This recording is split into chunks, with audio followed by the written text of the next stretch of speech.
endless circle of living and dying until someone breaks it. You walked in here, you ruptured the pattern. Bang. Are you a writer? Because I've got a job for a writer.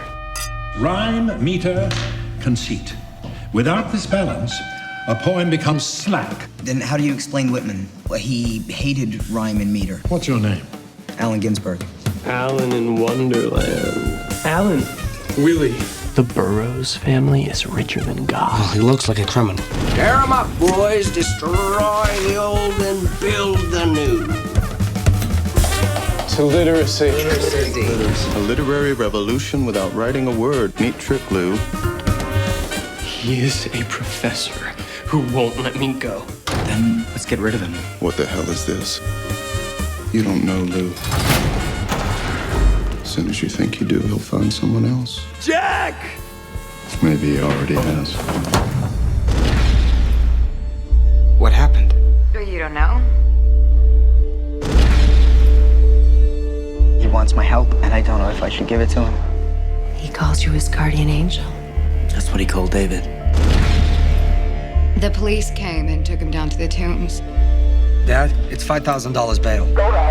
Please don't get involved. That man ruined my son. You wanted him gone too. You sent him to me.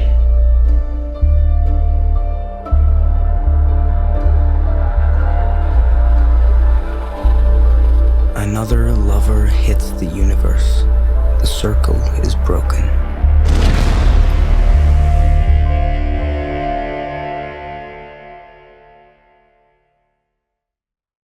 So the most obvious thing about this trailer is what a good job Daniel Radcliffe seems to be doing. I mean, kudos to him. He seems to have finally found, after a long, exhaustive search, his breakout role post-Harry Potter.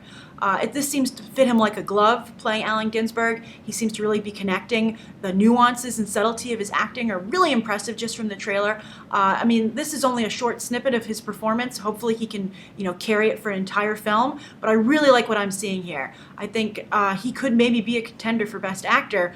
There are just so many this year in every category. I think this is going to be a year where a lot of films are overlooked. There are just too many.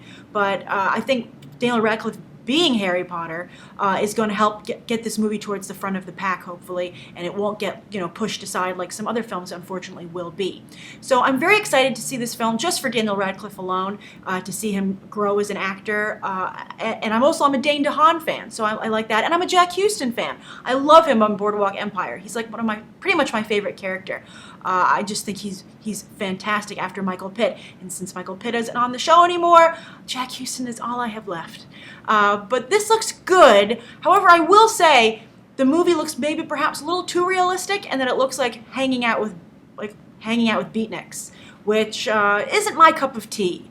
I think 2 hours or whatever the running time length of this film could be tough. I mean, it's like sitting through like an open poetry reading.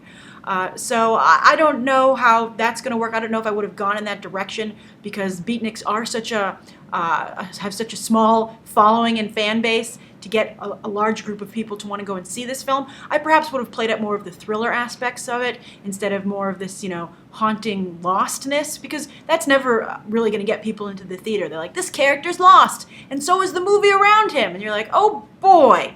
So Daniel Radcliffe's performance needs to be good to anchor the film and to keep people interested in what's going on. But he kept me interested through this trailer, so I'm hopeful that he will do the same in the film. So what do you think of this? And also, they don't really show it very much here in the trailer. It's only hinted at, but he's playing a gay character. Most of the characters in the film are gay, and were gay in real life. This is based on true events. And so while I guess they're downplaying it in the trailer to try and make sure they get more people into the theater, I don't know. That would be very disappointing, and I hope it's not downplayed in the movie, because if you're going to make a movie about real-life characters who happen to be gay and their relationship was, some of them are romantically involved, and there's a crime that's committed that also plays into the relationships that are going on here, how can you not openly address that? So we'll see what happens in the actual film, but Daniel Radcliffe looks very, very good. What do you think here? Are you as impressed with Daniel Radcliffe's performance? Do you think that the movie is hiding the fact that it has gay elements just in the trailer, or do you think it's doing it in the movie as well? And how would you feel about that? Write your thoughts down below, and I hope. Also, what do you? Are you a Beatnik fan? Do you want to sit through a long movie that's totally in Beatnik fashion? Write your thoughts down below. Thank you for tuning in, not just for the latest trailers, but trailer reviews like this, and I hope you'll check out some more right now.